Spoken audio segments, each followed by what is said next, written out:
Aloha, everyone. Ronnie Landis here, and welcome to another edition of the official Ronnie Landis podcast show. And I am also the founder of the holistic. This is a holistic nutrition certification program that I had created with a few partners, a little over a year ago, and it's turned into just a magnificent educational platform that I like to think of as an intuitively directed educational platform.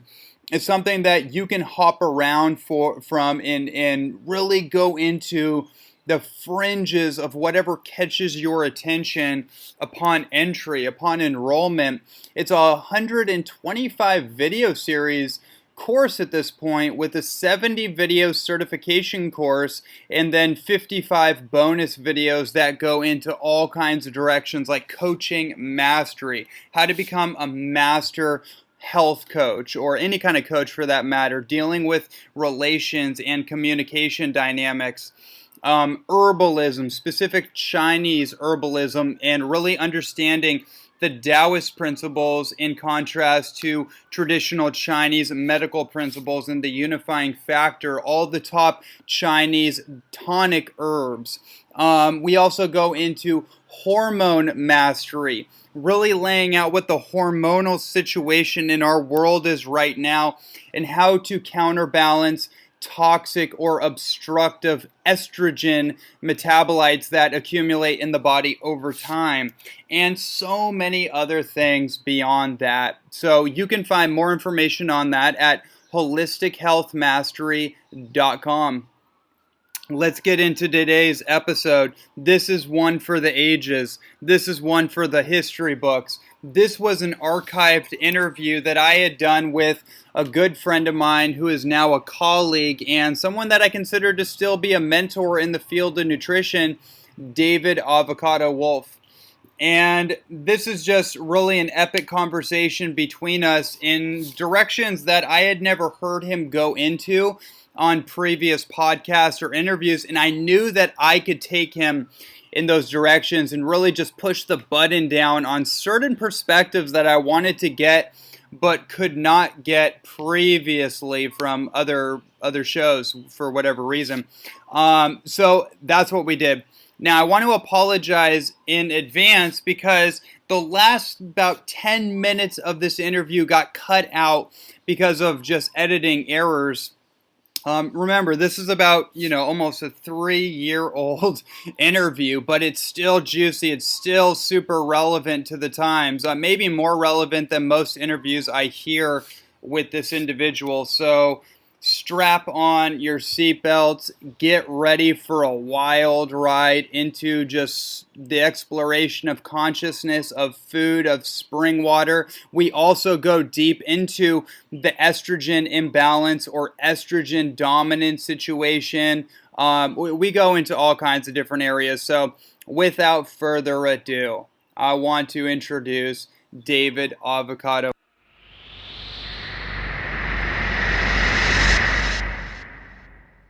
But I just want to say for the record and for many of the new listeners out there that you were like the primary catalyst for the modern day raw food movement. Many people see you as a dynamic speaker, an entertainer, a renowned nutritionist, as well as a prolific writer. But I want to know, what was really the inspiration from your very beginnings of your journey, and how has that affected you right now? Wow. Okay. Well, I think the original vision way back when, actually back in August of 1994, was to really go out there and become a voice for raw foods and become the voice for it, and take it from something that was like this bizarre, sprout juice thing that you did in some healing clinic in Boston, and actually make it a mainstream concept where, wheatgrass enemas would be considered like normal. And that was the original idea way back when.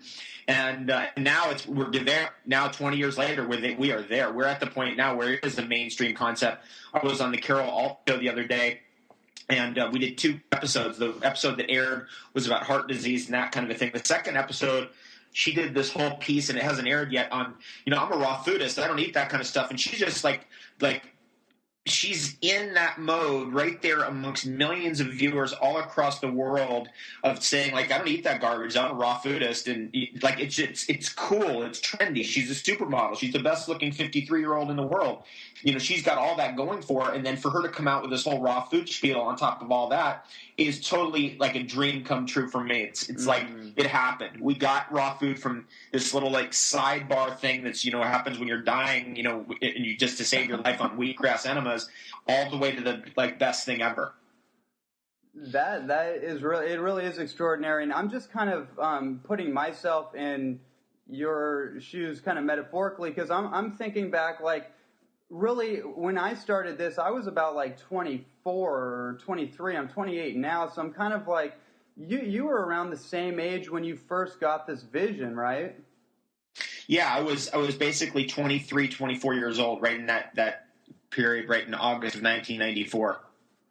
Yeah, and so it must be really amazing for you to go from where it was just kind of like a little niche. It wasn't popular by any means, and like you alluded to, it was just kind of something that people did when they were in like a dire circumstance, to now, you know, I'm in Los Angeles. I'm in the heart of this whole movement out here in LA, and it's like it's a normal thing. It's actually like people out here are like, if you're not into raw food, there's something wrong. You know, it's like it's become a real trend, and it's not even just a trend.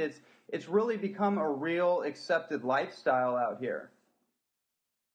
Yeah, it's not just here. It's everywhere. I mean, Right. just like that people, like I'll say to somebody, yeah, I'm a raw foodist, and they actually know what that is to me totally bizarre compared to where we were 20 years ago.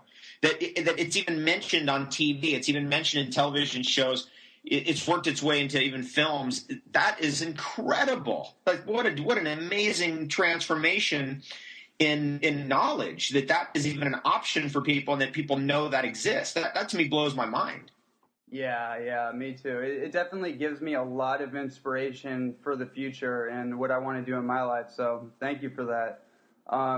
So we have a set of questions here that I really want to get into with you. So on the flip side of that you and me over the years, whenever we talk or get together at a conference or something, there's a consistent theme that pops up. One of the things on my journey that I had to contend with kind of psychologically was this whole concept of dietary extremism, because when I first got into raw foods, I didn't really understand kind of the negative side of it, which is really the extremism that a lot of people get into, and they almost like polarize it to where it becomes very unattractive. So for a lot of the people listening, I just want to touch on that with you. What in your opinion actually causes dietary extremes, or just extremism in general, that we see in these nutrition circles? Well, to bluntly answer the question, the answer is people. People cause it. Right. It's you see it in every area. You see it in religion. You see it in politics. You see it in diet. There's going to be extremes because people are different, and not everybody has the same moral character or temperance as you or I. And so they will use whatever it is, whether it's the political position, the religious position, the dietary position, as a platform to launch their particular form of vitriol, you know, their particular form of hate. So what really people are really doing is they're taking on a mask to disguise their hate. I can hate you because I'm a vegan and you're eating animals. I can hate you because I'm a raw foodist and you eat cooked food. I can hate you because you're destroying the planet with your diet and I'm not. You know, whatever it looks like. And it's exactly the same thing you'll see in politics and exactly the same thing in religion. And to me, it's like it's not mental illness. It's a soul incarnation problem. It's beings who are working at the soul level in their incarnation and they're discovering the lessons of hate and also the lessons of extremism, which, you know, in a lot of cases, I think it's an advancement probably from a reincarnation perspective, in that they didn't reincarnate as a religious zealot who blows himself up in a dynamite jumpsuit. Instead of that, they're reincarnating as a dietary fanatic in which they can actually learn the lesson before blowing themselves up. and make a soul correction if they pay attention to what the results of that behavior are over a long period of time. Because it's easy to be a dietary extremist for a year or two, but when it goes on for 10 years or 20 years, what's that really saying about somebody's soul journey and their character? So people ask me, they're like, is it caused by food? Is it a dietary thing? It's like, no, actually, no. Extremists are a part of the human condition, and it's something you have to contend with. And we're so innocent sometimes we get involved in like peaceful diets and vegan diets and vegetarian diets and raw food diets that our guard is down. We don't realize that the same beings who are religious fanatics or political fanatics also lurk within these realms as well. Yeah, that was beautifully stated, and that's been my feeling too. Is that it really is it's a disharmony at the soul level, and it plays itself out into every fringe of society. And I just wanted to put that out there because I think it's really important for people to understand that if you eat raw food, it's not going to turn you into a fanatic or a zealot. It's just going to, I think it's kind of like money. There's an old saying that money is neutral. Money will make you it'll make you more of who you already are. So if you're a good person, it'll make you better. If you're naturally on the negative side, it'll make you more of that. Right, exactly. It just kind of reveals it's going to amplify things. And this is one of the things that's said about a lot of alchemical substances, including raw food and Ormus products as well, is that it's going to amplify. When you fast, it speeds things up. It amplifies things. When you do a cleanse, it amplifies things. And so we have to be able to deal with the amplification of our personality when we deal with these types of transformational technologies, which is, how I consider all of that stuff. Fasting is a transformational technology, so is raw food, and so is cleansing. And you got to just deal with your shadow.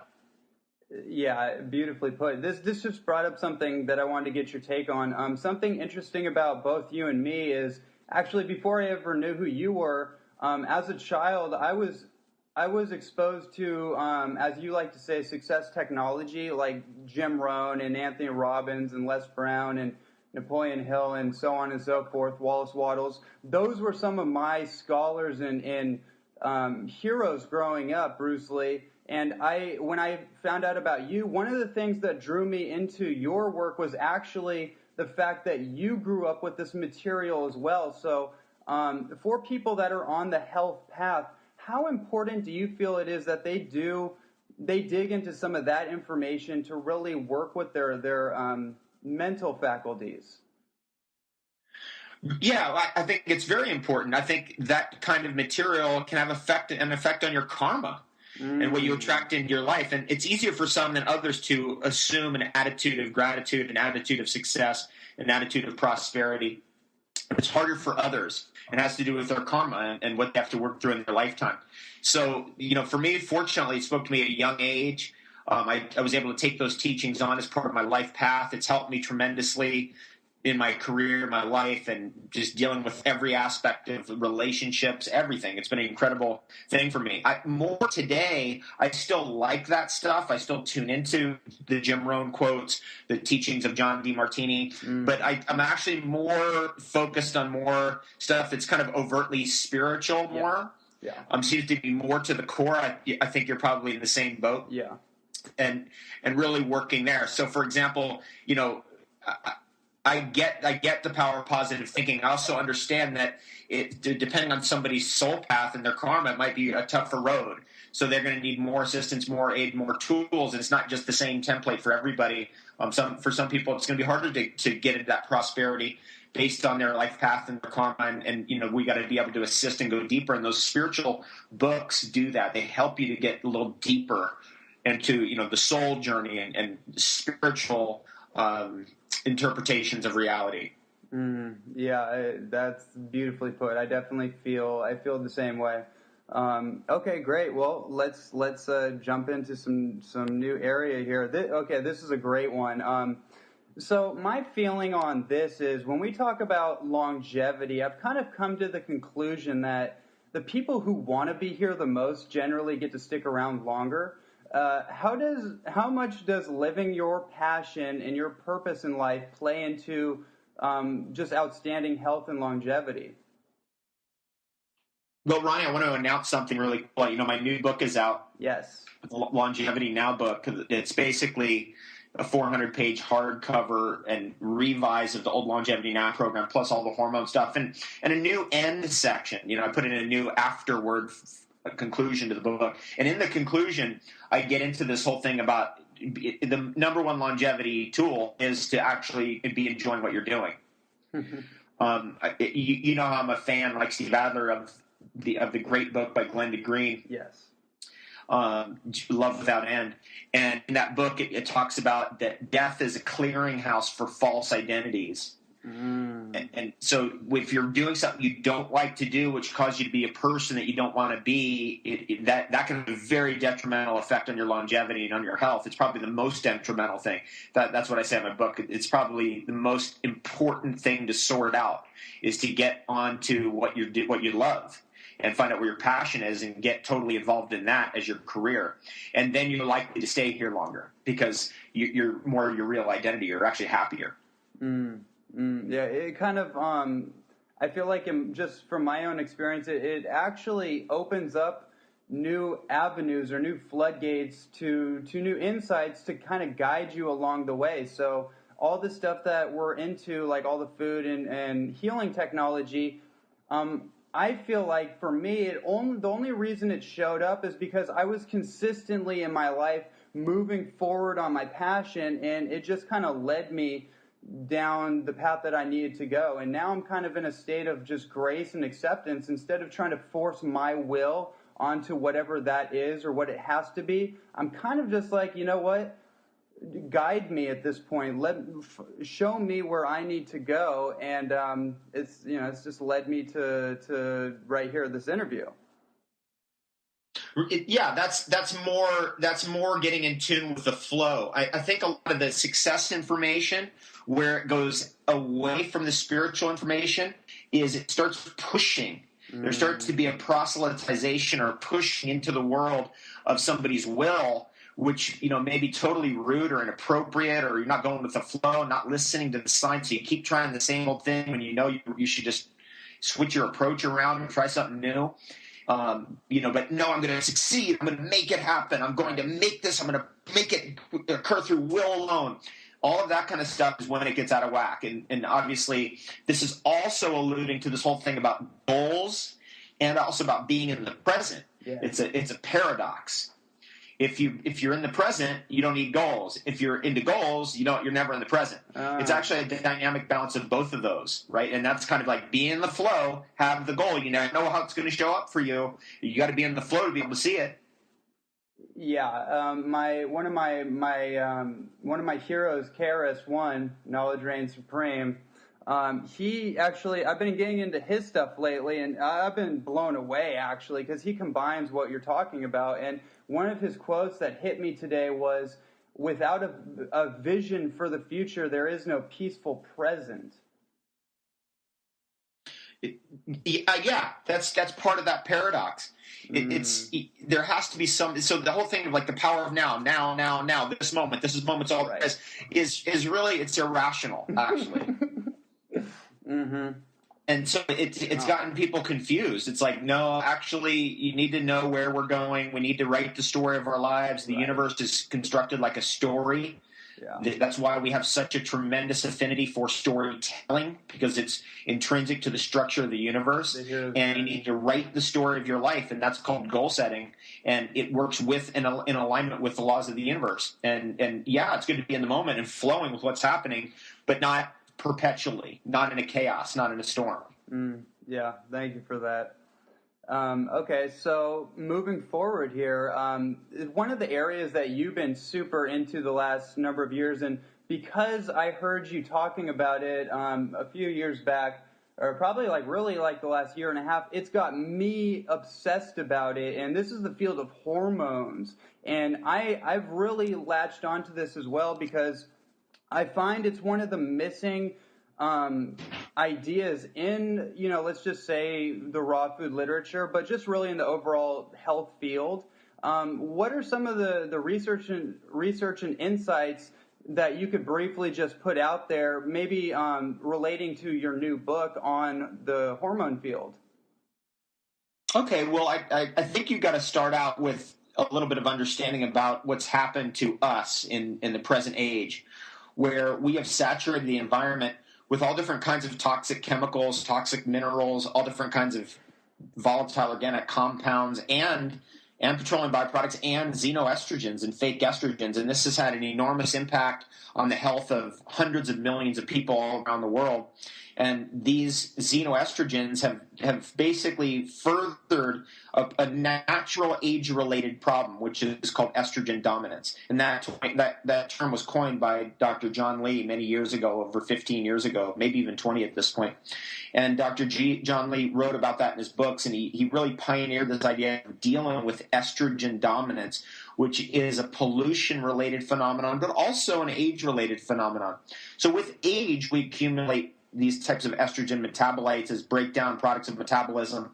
And when our anabolic hormones, like in a woman progesterone or in a man testosterone, are counterweighted or overweighted by the presence of these estrogen metabolites, especially when we go through menopause or andropause, then that basically accelerates our demise. It uncouples and what's the word I'm looking for? Paralyzes our immune system, and it begins to set us up for age-related decay. It's like what Suzanne Summers says, and I love the way she says it. When you're no longer reproductively fit, nature's going to find a way to check you out, to move you off the planet.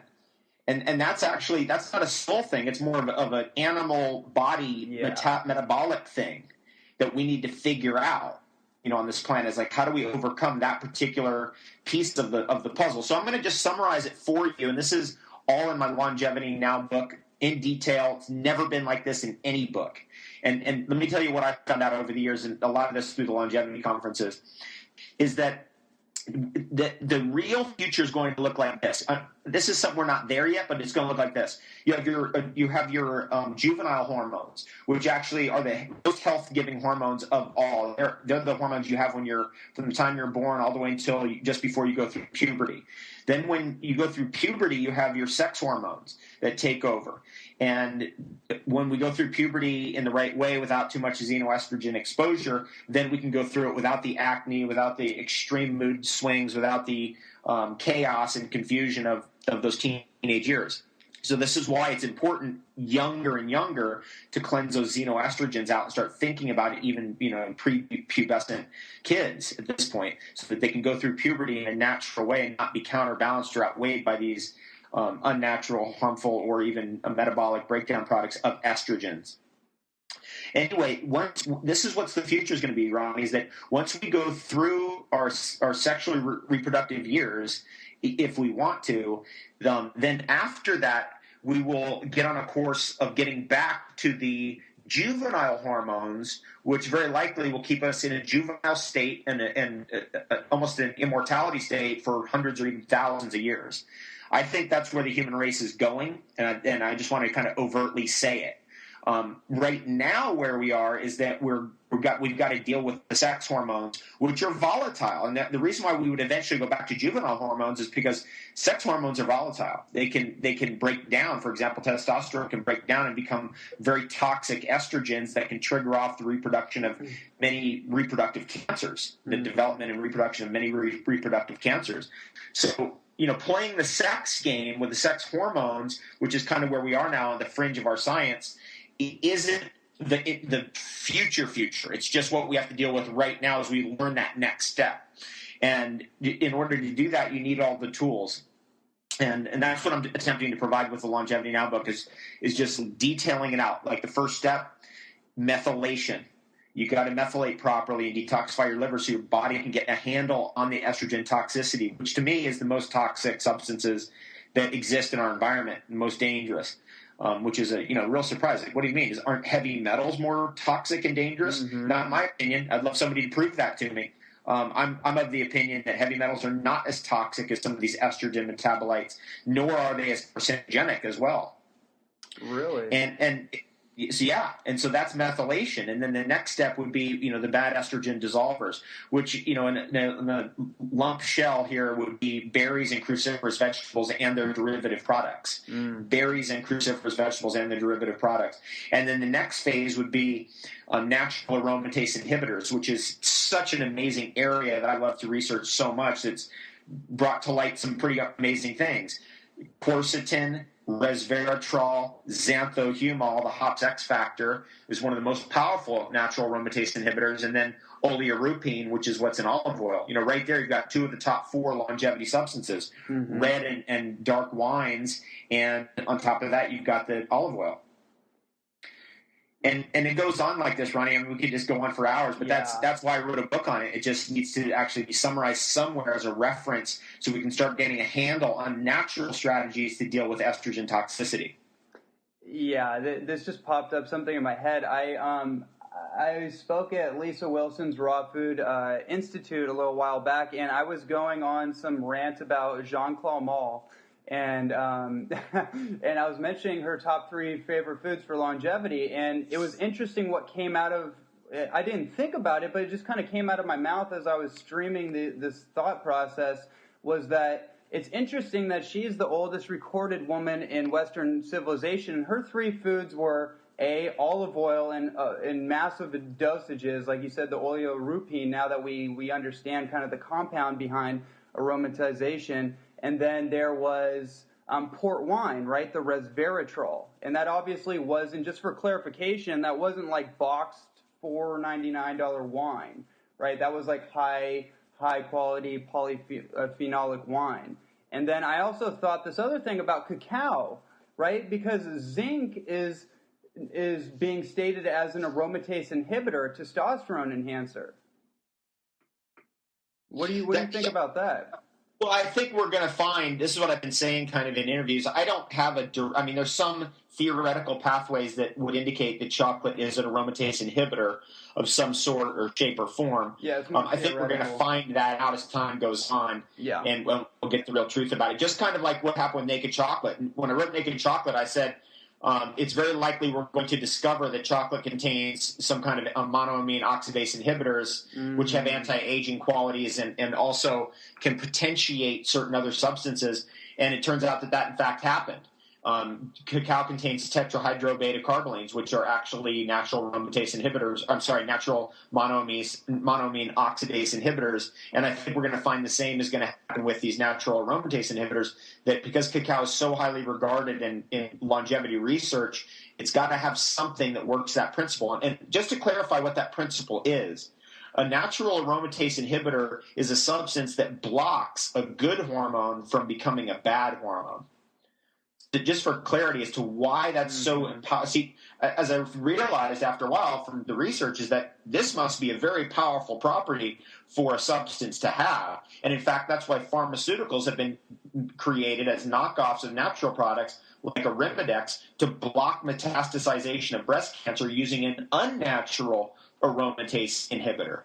Because that's what happens when these cancers get metastasizes and they start really running, away, is that the hormones are flipping over very rapidly. So a good hormone becomes a bad hormone and inflames the whole situation, making it worse. This is again related to prostate cancer when it gets into the bone or gets deeper into the tissue or the lungs. Same with breast cancer.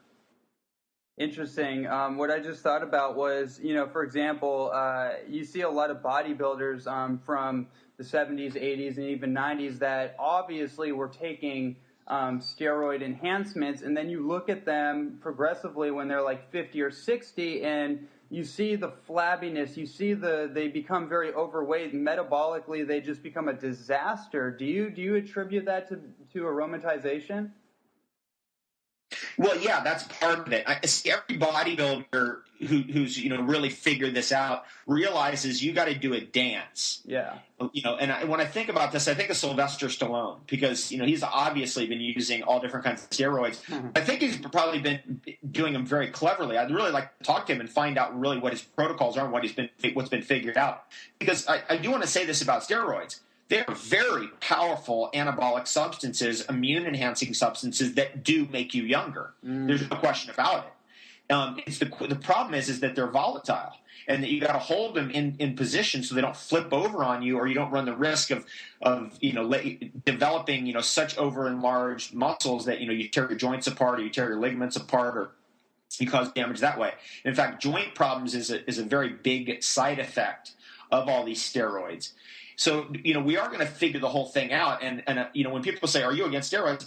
It's like, geez, first thing I'm against is pharmaceutical drugs. Right. Steroids do work and do make people younger. What we need to have is a lot more research on them and figure out exactly what to do to heal people and repair people, especially athletes, when they're used in the right way for short periods of time. Because I believe that's the future of steroids, because they do work. But when it becomes this like macho business or whatever, then obviously that's just an ego thing. Right. It's kind of like you say sometimes about pharmaceutical industry is just really poor herbalists. So it's the appropriate dosage and the quality of the substances they're using, right? Exactly right. And so when people are like we have to stop steroid use, I really like the mixed martial arts world opinion on steroid use. If you have a really good fighter, and that guy's like now 44 but wants to compete, you don't have the testosterone levels when you're 44 as when you're 24. So they're okay with some testosterone supplementation. Personally, I'm not okay with it because it's too volatile. It's dangerous, especially without aromatase inhibitors being involved. Right, because the aromatase inhibitors can help to hold that volatile testosterone so it's not flipping over and becoming something extremely dangerous like a runaway estrogen or estradiol or something. Yeah, it's very interesting. And I also find it interesting, since we're on this topic, I come from the sports world my whole life, and so I've definitely identified like athletes, and now that I understand kind of the health piece on the side of it, I think of like Lance Armstrong, for example, who I don't really buy into the media bashing and just kind of the way it went down. I have a little more compassion for the guy, not to get into that whole thing, but it's interesting because when you are accelerating in age and you are constantly you're catabolizing your body at such to be able to do that kind of activity or perform at that level under that kind of pressure, I don't believe you're going to be able to do it just on, diet alone, right? You're going to need some assistance. Sure.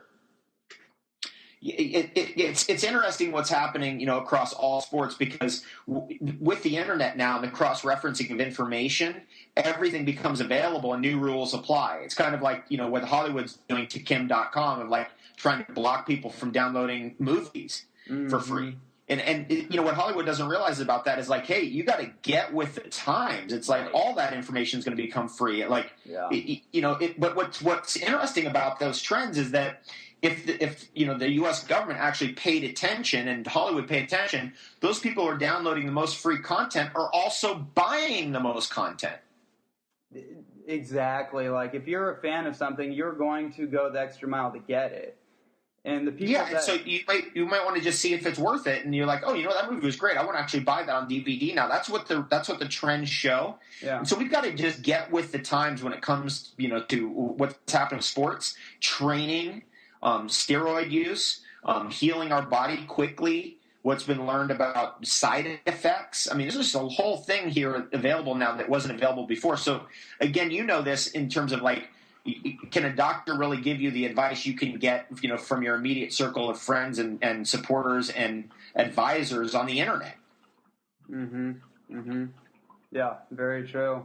Yeah, and I think that's a great point. You've been a great champion of this concept of we live in the age of information. Everything's available. Now it just depends on your willingness to go seek the information out. And a lot of times all that takes is just a search on the internet. You can find, for example, when I was doing a lot of hair, and I'm still doing a lot of hormone research as well, I look at the sports field are like talking about passion flower and the chrysin and passion flower, and they're talking about the neurogen and citrus fruit like lemon and stuff, and those being prime compounds for all the stuff we've talked about for inhibiting estrogen growth.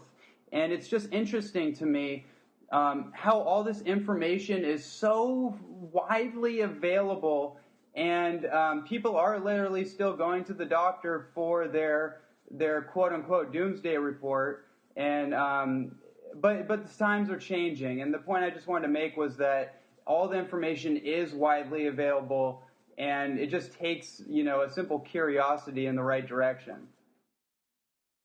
Yeah, it's becoming easier and easier.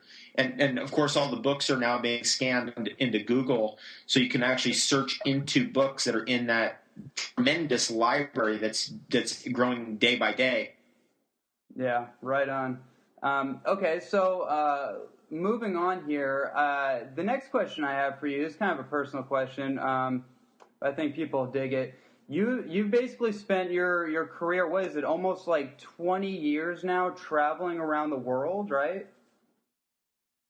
Yes. Yeah. Okay, so you've been basically traveling around the world, reaching audiences both in the mainstream and the outliers of the world as well. So my question is, moving forward for you, who do you feel like you want to reach out to the most? Are you really trying to reach out to more mainstream audiences? Are you trying to reach out to more like the 1% who are like more the innovators of the future? Where's that sit for you? Well, what's happening for me is going to completely new people. That's a real strong area for me. I really like speaking to people who've never even heard of organic food before. So a big part of my future is going to be that, and I'm doing that a lot on television, and will continue to do that on television, and I absolutely love that part of it too.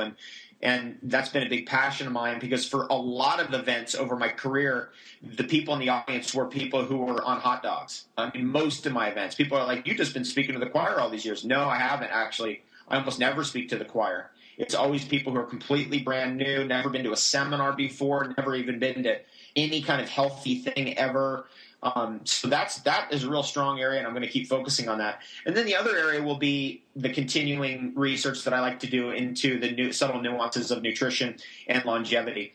And that will be everything from stem cell research to what's happening with the latest on TA65 to hops X factors, anthohumol, to chrysin and what's going on with Herb Farm's passion flower extract and why it has more alcohol in it than their normal products, because that's what drives the chrysin in, etc. Wow, interesting. Okay. Let's see here. I had a thought on my mind. Just slipped me for a second here. Here. This is what it was. This is funny. So my grandmother calls me a couple weeks ago, and she's like, "Okay, which juicer should I get?" Now, keep in mind, this is like she's never even attempted to ask me such a question, right? I kind of slipped chocolate into her reality a couple years ago, and from there, it started a whole new train of things for her. She loves it, but she calls me and she's like, "Hey, that guy with the hair, he's on the TV and he's talking about this NutriBullet thing. Should I get it?" I was like, "What? Yeah, you should get it." And now she knows about it. I haven't even talked to her about you. She knows who you are. She knows he's really well spoken and he's really good, and I think I'm gonna get it. And Awesome. That's the best news ever. Yeah, that is incredible. So it really is. It's really amazing, especially for me, because it definitely touches home. Just for that message to get across to my grandmother, who's basically 85 years old, comes from Armenia, and now her whole thinking is just tweaked just from that one commercial. I mean, it's really amazing what that can do. I didn't know you're part Armenian. Yeah. How far? You're half Armenian? I'm quarter. My mom's half. So my grandmother's from the country, and then my grandfather's just all mixed up in European descent. Cool. Yeah. I don't talk about it that much, but it's a fact. Cool. Yeah. Okay, cool. So the next thing I want to get into, actually, this is something I've been wanting to get into for a while, and it's just never come up over the years, especially lately. I've been very focused on neuroscience and neurological health. I realize that one of the biggest epidemics, if not, in my opinion, the biggest epidemic is really neurological. The way and how the health of our brain is really affecting all the decisions being made in the world. So, we talk about activating genius. I like to talk about it from a nutritional perspective. And so I'm going to say these three terms, and I just want to get your thoughts on this. These three things, I've kind of come to my own realization that these are the crux of increasing quote-unquote genius, which is vasodilation, neurotransmitters, and myelination. I'm curious what your thoughts on that is.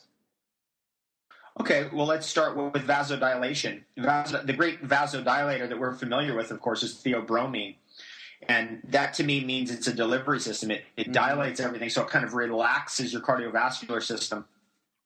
And that's going to drive more nutrients that are carried into your blood, into your capillaries and beyond. So that to me is like, really a strong statement as to how good of a delivery system chocolate is, because it's a vasodilator. Vasodilators are also very important for stopping a heart attack or preventing a heart attack. This is one of the reasons why cayenne pepper is recommended, why garlic's recommended, and definitely chocolate's recommended, in particular for it when somebody is having a heart attack. Those are extraordinary vasodilators. Yeah. So that's that. What was the other one? Neurotransmitters? Yeah, neurotransmitters.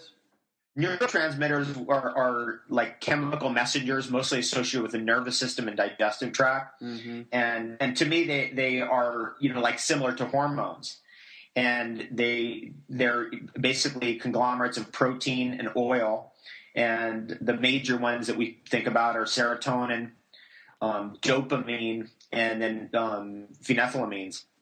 That major group right there has a lot to do with neurological health. And we've all heard about serotonin, but serotonin is present in all life forms. It's present in amoebas, and that's kind of interesting. It's the dominant feel-good neurotransmitter amongst all life forms. I didn't even realize that. So that's a little bit of a spin on that one. Okay. And a balance, by the way, a balance of these things is needed, as we found out. And chemical depression is related to an imbalance of these forces, which are neurotransmitter forces. And then, we could also say the same on the dopamine side. Is if usually people have low serotonin, they're depressed. But if somebody has too low a dopamine, then we start getting neurological conditions like Parkinson's. Mm-hmm. And dopamine is what our body has to utilize in order to neutralize. It's basically an anti-stimulant. That's what dopamine is. It helps the body to adapt to stimulants. And so if we don't herbally use stimulants correctly with anti-stimulant herbs or dopamine-building herbs like mucuna, then we get out of balance that way. Right, and that you brought up, before we move on to this last term, you brought up an interesting point that I have to touch on.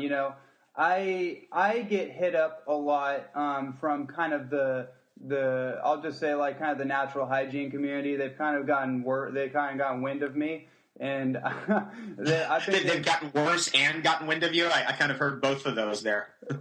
Wait, what was that again? So like you said they've kind of gotten wind of you, but you started saying they've kind of gotten worse. I think it's actually both. I mean, it's because again, this is it's like the new religion. It's like the next thing to get fanatical about, and everything is toxic except for these things. It's a stimulant. It's gonna stimulate you. Stimulants are terrible for your health. And it's that business all over again. Right. I was kind of like, wait, isn't food stimulating our blood sugar? What's up with that? Actually, chocolate stimulates blood sugar about 10%. Most foods about 20 to 30%. Yeah. So actually, most foods are more stimulating on your blood sugar than chocolate is. What's more stimulating, a banana or chocolate? Banana, for sure. On your blood sugar, absolutely a banana. Okay, so the verdict is out on that one. All right, cool. So the next thing is this right here. This one term is probably my favorite word in the dictionary at this point, and that's myelination.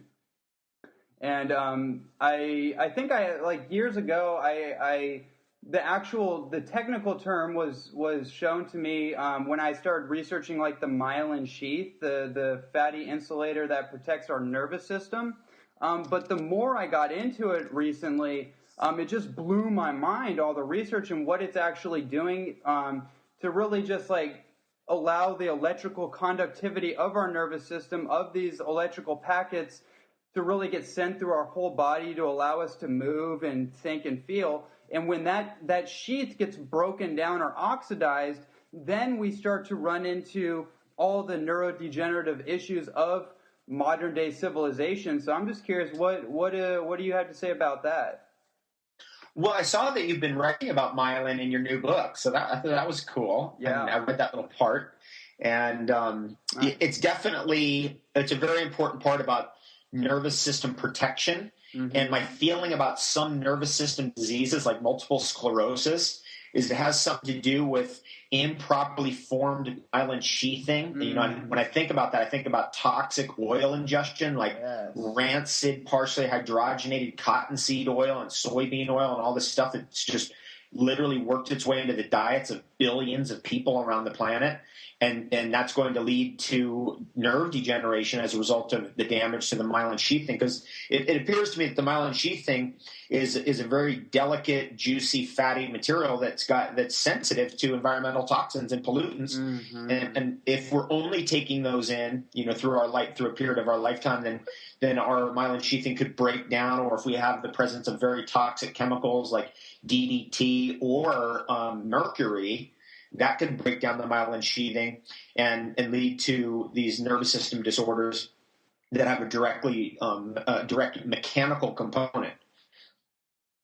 Yeah, you just brought up a really interesting point too. And when I was doing more research on this, one thing that did come up is that the glial cells, or the myelin more specifically, will actually construct itself out of the materials that are present. So let's say, for example, you don't have the right ratio of your omega-3s, omega-6s, or like you just said, you have a saturation of toxic oils. It's going to use whatever building materials that are available to construct itself out of. So I totally think that most people are constructing their sheathing out of these toxic oils, out of the wrong fats.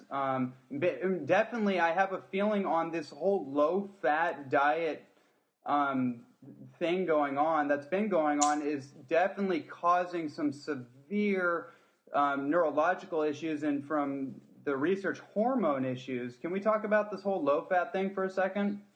Sure, yeah, and you're right. It is hormonally impacting people as well, but a lot of times the results come on 5 years, 10 years down the road, or even 20 years down the road because of reserves, and that's an important concept for people to understand. Different people have different levels of reserves and also different metabolisms, and certain issues that might show up immediately in someone due to poor nutrition might take 10 years or 20 years to show up in someone else. That's a fantastic point. And I when you say that, I think to myself about a lot of, without being specific, but just a lot of, let's just say, health leaders that promote a certain type of approach or diet. And hey, maybe it works great in the short term, but there is a distinct difference between short-term and long-term diets. And I think what happens is actually a lot of people get very attached to the ideology, and they may, down the road, like 10 years, 15 years, 20, whatever it is, they may be actually causing some severe damage to themselves, but because they've promoted an idea for so long, it's very difficult to actually come out of the closet and be like, hey, you know what? We found something new. This may not be ideal for the long term.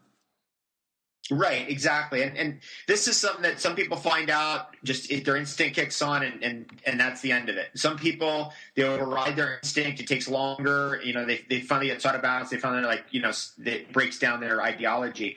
But others who are so far into it, they're going to go all the way. And I've seen people have gone all the way, for example, with fruitarianism and what happens to the brain over 30 years or 40 years or 50 years later. Yeah. And it's not the prettiest picture ever. No.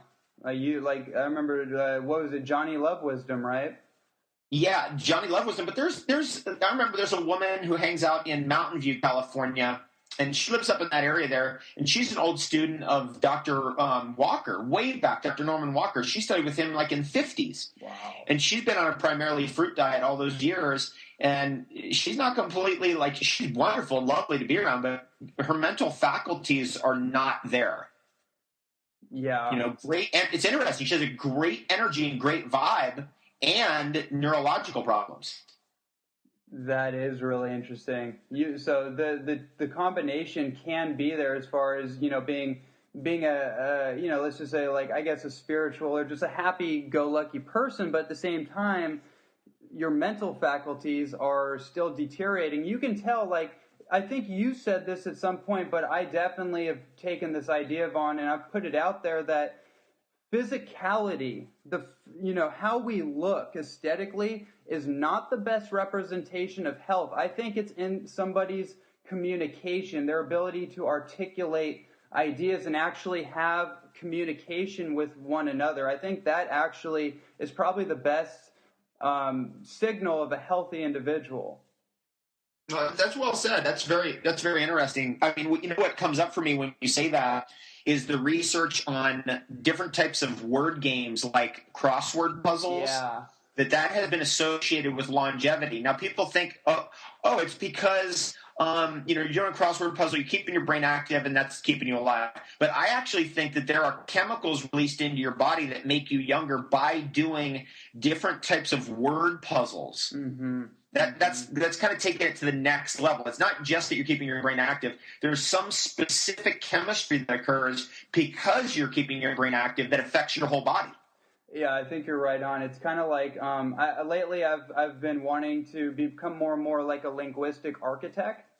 So so really, like, I think learning. I think it comes down to this, and you've said this before, is that your or, you know, I'm kind of just adding my own thing, but it's like your own curiosity about life and about learning new things. Like, say, for example, learning new languages, learning new words, learning you know, new ways of being in the world, and just new activities. I think that really drives, again, the point that we were talking about earlier about your zest for life, and that being a catalyst for longevity. There's an interesting angle on longevity that I think I picked it up from the teachings of Abraham, which is this idea of, like, you can't be totally satisfied with your life, because then you're not growing, and then you're going to be chucked off the planet. But then you have to watch the other side too, which is you don't want to be here anymore. You're burnt out of the planet. This planet sucks. You can't go too far down that way either, because then you'll get chucked off the planet. You'll take on those false identifications. So you need to be in that dynamic flow in between there. You know, as Abraham calls it, it's the vortex. Yeah. You need to be in between those two states so that you're constantly engaged. Yeah, totally. Like, I know you're into Bashar as well, and he says the key is just following your excitement one moment to another.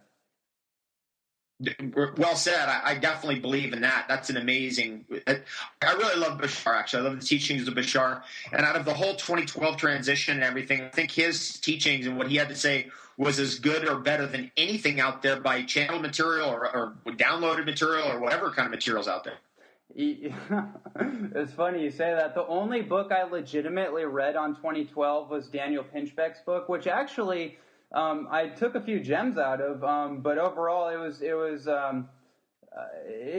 didn't do a whole lot for me. But really, practically speaking, I was listening to the Daryl Anka channeled messages religiously for a while, because something intuitively in me was guiding me to it, and it just felt like that was, like you said, like the most accurate messages coming through on that topic. And now we're in 2013, about to transition over to 2014. In my personal opinion, I want to throw this out there, and I'm sure, and get your thoughts on it. I was talking to somebody yesterday, and I had this spark of insight. She was saying, like, I don't know what's going on with the world, and everything's looking bad. And I just told her, I was like, listen, there is so much beauty erupting in the world right now. If there's an intelligent creator, it makes absolutely no sense that the world's about to end with this much beauty that's coming out of the woodwork.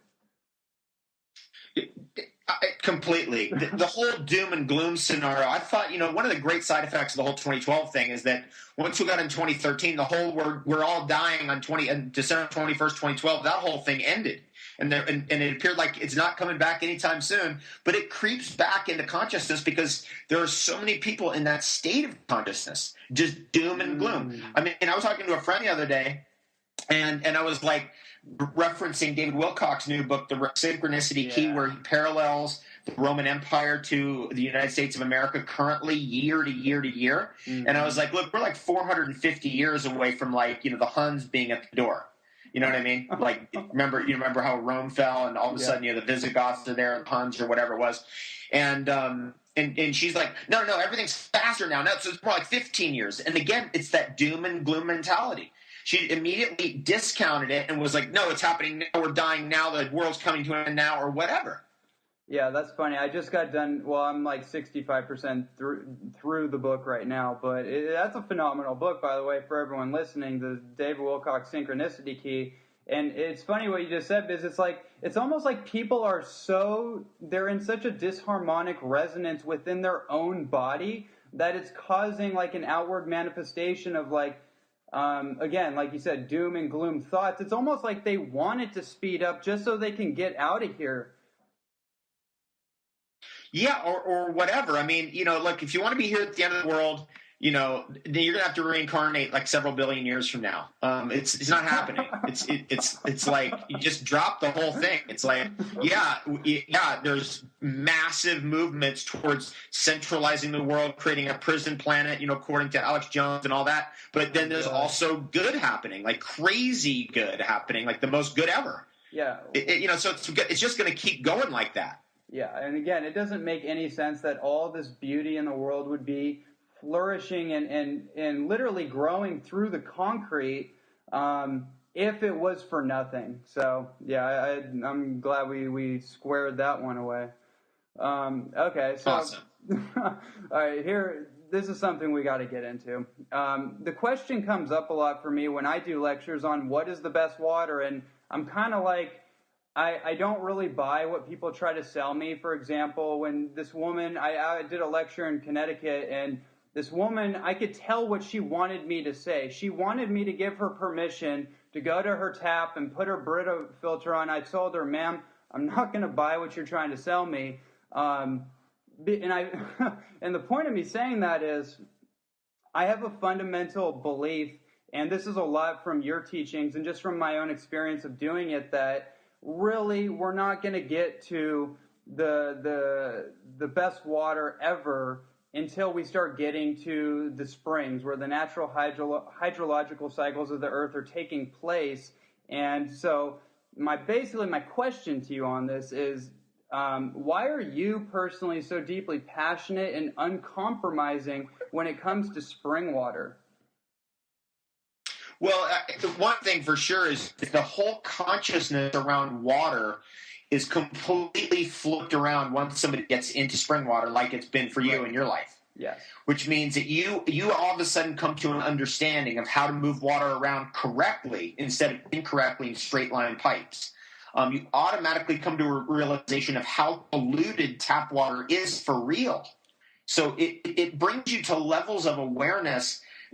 For example, you automatically are in a communion with your environment. So you understand exactly how the hydrological cycle is working in your environment because of the spring water that comes out in your environment. And it just goes on and on like this. So then we start to realize, and we come to a real place of like, oh, okay, water, that's the crux, the core of the problems that we have in our world. If we don't understand what water is and how to move it around properly and how to bless it and how to ennoble it, then it will never get to an advanced civilization. So it has to start somewhere. And the best way to start is just getting people to go out to drink spring water. And then obviously that then leads to other insights that can lead people down a road where they're no longer in the tap water consciousness. They start to become into a planetary and galactic consciousness, solar system consciousness of what water really does in our environment.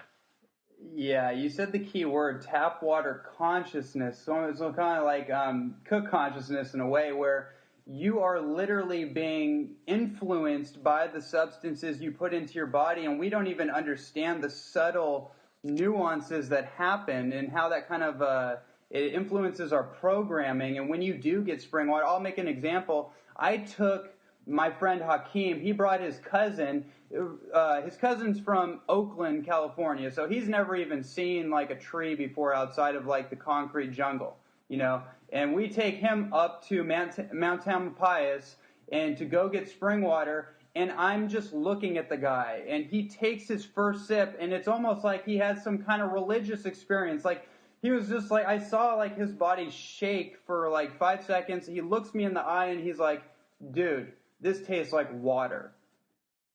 And I was like, yeah, that's good. That's great. That's fantastic. Yeah. So it's kind of like you don't know what you don't know. But once you have the experience, then it's like you don't actually need me to tell you about it, because now you've been endowed with that experience, and you can kind of lead you along the way. The water thing is really amazing without getting into all the ups and downs about it. But I do want to put this out there because I know you talk about it a lot, and it's become a theme in my research too, is that this whole thing on levitation and levitational properties in food, and specifically water. I'm sitting here looking at Victor Schauberger's book, The Water Wizard, and one of his things is the whole idea on levitational properties. And then Rudolf Steiner, you cross-reference his stuff, and he's talking about the gravitational pressure of certain of just the atmosphere and certain food substances, for example. And it's interesting to cross-reference all this different information. Right. Okay. So I didn't really leave you with a question there. So I just wanted to touch on that for a second, as I know you're big into that idea. So basically, levitational versus gravitational properties in food and water, how does that affect us long term? Okay, well, it's obviously we don't know. I mean, it's an area of research. It would make sense to me, and it correlates to the teachings of Rudolf Steiner, the teachings of Victor Schauberger, and really the teachings of the history of mycology, that the levitative substances in the environment, accessing those is going to make us live longer. That's why it's the fountain of youth. It's the water that moves up. It's a fountain that comes out at the top. Right? Instead of like the kitchen of youth or the lake of youth or the stream of youth, it's a fountain of youth. It's a spring, because it is exposing its levitational qualities. And the overall impact of gravitation, oxidation on us over a lifetime is what we see, and as people start to get turned into Yoda. You basically collapsing of the joints, and you basically get crunched down and get wrinkled up from being oxidized by the atmosphere. So those levitational forces that are inside a tree, inside the earth, that are inside of us because we're shielded by a skin, are areas of future inquiry, and that I feel need to be studied heavily. Like, for example, the most levitational substances, mushroom spores, would be something of immediate focus if you're really, really paying attention to what I'm talking about here.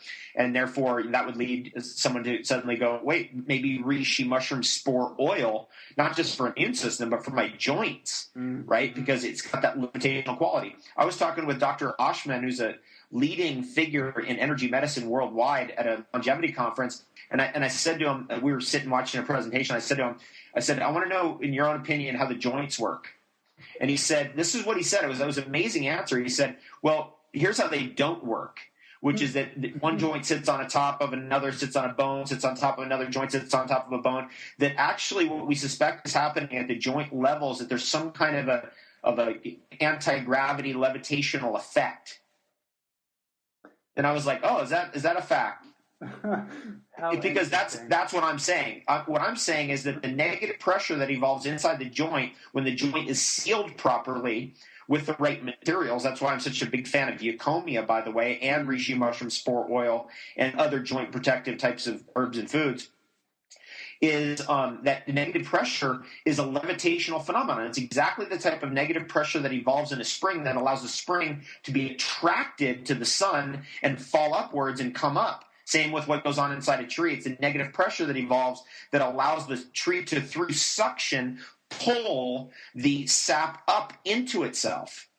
But again, the tree is defined by its bark. we are defined by our skin. The earth is defined by its ecstatic skin, which is its soil. Without those shielding mechanisms from gravity, from oxidation, then none of this levitation is possible. That's why I would never recommend anybody get a joint surgery unless, it was like, you had your joint broken apart or something in an accident. But you don't do it to fix a joint because oxidation will get in there, and that's the end of that joint. It'll never function properly. That's a really interesting angle on it. It's interesting. Right before you said that about that research about the joints, I was thinking that in my head, actually, right before you said it, about the joints, that the bones don't rest on top of each other, actually like suctioned between like some kind of energy. And I find that really interesting. When you say it, it relates back to I had 2 knee surgeries, 19 and 23, when I was pursuing professional athletics. And I basically tore my cartilage on one, tore the MCL, the ACL, all that. And fortunately, the surgery was it was just like microsurgery. They just went in, like snipped it, and that was the end of it. But I don't even know where I'm going with that. But it sparked that thought in me. And I think our bodies in general, the structure of our body is really at the core base of it is all based on negative ions or negative energy that's really keeping us upright. It's keeping us locked upright. And when that energy starts to corrode, let's say from the positive electrons in our environment or just in the body, it starts to, like you said, this was a perfect analogy that you gave about Yoda, because you literally see it in the elderly when they become dehydrated and they start to break down. You're right. And what Rudolf Steiner says about that process, by the way, which I find to be very interesting, what he says causes the calcification, the gravitation, the oxidation, is we lose. This is fascinating to me. And it speaks to why grounding and earthing is so important, is that when the forces, the telluric forces in the earth are overcome by the astral forces of the cosmos, then that creates stone. We get turned into stone. It takes our healthy tissue and calcifies it. And that is just, it cuts right to the crux of the issue. What I'm talking about here with levitational substances are substances that evolve and gain their levitational qualities inside a tree, inside our body, inside the earth. And over our lifetime, those forces must counterbalance, must hold ballast against the forces of the cosmos that oxidize us. And when we start looking at hormones, for example, like progesterone, progesterone is very similar to, dioxygen, which is the compound that's in yams. And one of the things about yams that's really interesting is how quickly they can overcome the forces of gravity and grow straight up a tree and form a vine right up to the top of the tree from a little root. Wow. That progesterone is derived from a levitational compound in its core material that's made out of. Same could also be said of testosterone. And same could also be said of adrenaline. And when you think about those compounds, you start to see them not just in the light of, oh, that's a hormone, but I look at those things as levitational substances. Wow. That, I don't know what that means to other people, but to me, that you just said a mouthful right there, because I never really made that connection. I just looked at it like the chemical messengers in the body kind of dialing in what's the next function. And that's pretty powerful. Hormones are literally levitational substances or catalysts for the body. Very, very interesting. Well, I would say androgenic hormones. Androgenic, right. Yeah. Right. And for clarification for everyone, andro meaning male, right? So like andropause is basically like a male version of menopause? Well, no, actually in the particular colloquialism that I'm using, I'm talking about hormones that actually strengthen us and build us up, as opposed to like estrone. Estrone is an estrogen, usually a toxic estrogen,